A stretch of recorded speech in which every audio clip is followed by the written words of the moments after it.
Mike Bluehair here, reporting for Film the Police Portland. Hello, YouTube. Just a few short hours ago, I was at a town hall meeting ranting about police accountability issues. I know, big stretch, right? Anyway, this nice guy named Andy Ingo decided to take a little 36-second clip of me ranting, quote it out of context, and then retweet it. First of all, I have to give credit where credit is due. This guy, Andy here, is a master. Just masterfully clickbaited this stuff. I also love his shirt that says truth on it. Let's head on over to Andy's Twitter page, shall we? Let's play the video in just a second here, but first I want to say that what Andy did was clip off the most important part of what I was talking about. See, I accused the cop of being a Nazi because he is a Nazi, and I actually mentioned the cop's name, and that cop's name is none other than Captain Mark Kruger of Portland Police Bureau. He is now in charge of our forensics division. I know it's really hard to believe that an actual trans-Nazi, and why he called Mark a trans-Nazi is because he claims the fact that he likes to dress up in Nazi uniforms and collect Nazi memorabilia and put up placards to fallen Nazi soldiers in parks and spray paint swastikas on rocks at Pal Butte Park is because he's a history buff. Here's what happens when you do a Google image search for Captain Mark Kruger, Nazi cop. Isn't that adorable? I really love this black and white photo he had taken of himself. Love the Nazi uniform. Here's another contemporary image. Just look at those steely blue eyes. Just take note of that haircut. It's a little, Nazi! Oh yeah, yeah, lovely. Also take note of that Ubermensch dimple-chinned. Oh, this guy's just, wow, the poster child for populating the world full of perfect blonde-haired, blue-eyed men. Ooh, sounds like a fetish. Not that there's anything wrong with that. I'm not judging you, Mark. I'm not judging you at all. I just think you should come out with it, brother, because, seriously, shame is a wasted emotion. And like Frankenfurter said, don't dream it, brother. Be it. Don't dream it. Be it. Don't dream it. Be it. Don't dream it.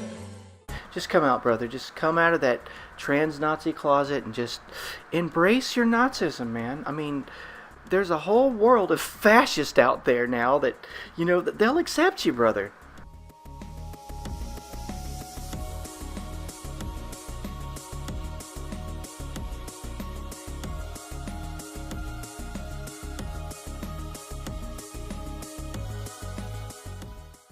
What you've been seeing on your screen for the last few seconds is what happens when you Google Portland Nazi cop Mark Kruger. Some of the stuff you're going to read is the fact that Mark Kruger actually spray painted a swastika on a rock in Pal Butte Park. He set up 4 placards to fallen Nazi soldiers.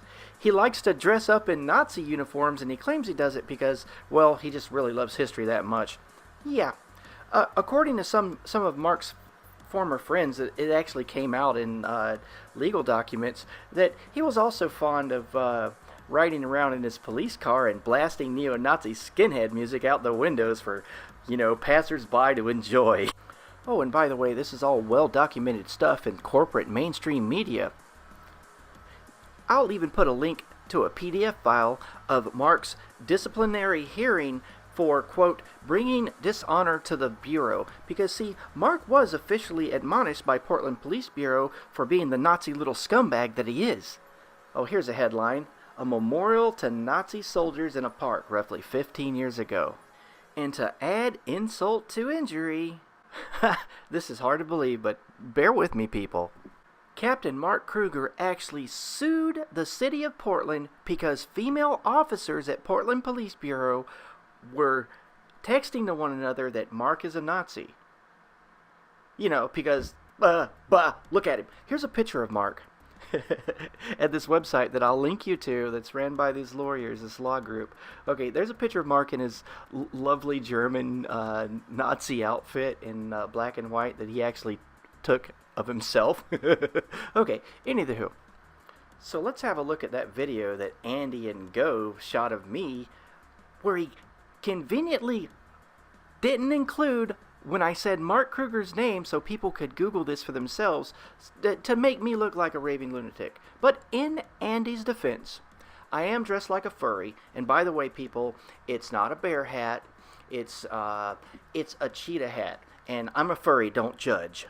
What about your officers at command level that dress up in Nazi uniforms and put swastikas in parks and put up memorials to Nazi soldiers? What about the Nazis in Portland police force? Get rid of your actual Nazis on your police force. What about these Proud Boys and these stupid alt-right groups that are actually part of the policing apparatus? You see, the left and right-wing extremes in American political dialogue have resorted to confirmation bias, pandering, and clickbait to communicate. That's why Andy here can be perceived as a journalist.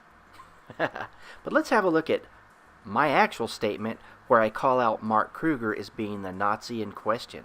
What about the actual Nazis on Portland Police Bureau's payroll? What about Mark Kruger? What about your command level officers that dress up in Nazi uniforms?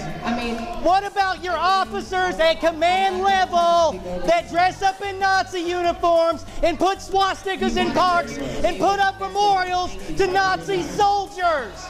What about the Nazis in Portland Police Force? Get rid of your actual Nazis on your police force. I'm really torn right now. You know, I don't know if I should complain about Andy's yellow journalism or his hack job that he did on my statement, or congratulate him. Or maybe I should start modeling what I'm doing after Andy. I mean, just in 2 hours, he's made over 6,000 views on this video of misquoting me. See, what Andy likes to do is he likes to go and find leftist ranting, and then he just takes out a little clip and, you know, characterizes them as being a nut job. And, you know, some of these people might very well be nuts. I have no idea, because Andy doesn't really, you know, put things in context. But just so you know, I'm not right nor left. I despise both ends of the political spectrum. I'm an anarchist. What anarchists believe is that people should take more responsibility for their own lives and their own actions, therefore we won't need as much government. And then maybe we can live in a society where people organize themselves around principles of mutual respect and human dignity as opposed to threats, coercion, and force, like government does. Now is the time in the video when I ask you to dig deep and donate to my Patreon. And if you're thinking to yourself, why should I donate to Mike Bluehair? The reason is very simple. Would you like the not-so-subtle satisfaction of knowing that I've planted my foot firmly on the ballsack of the police state? Well, $5 a month will buy you that satisfaction.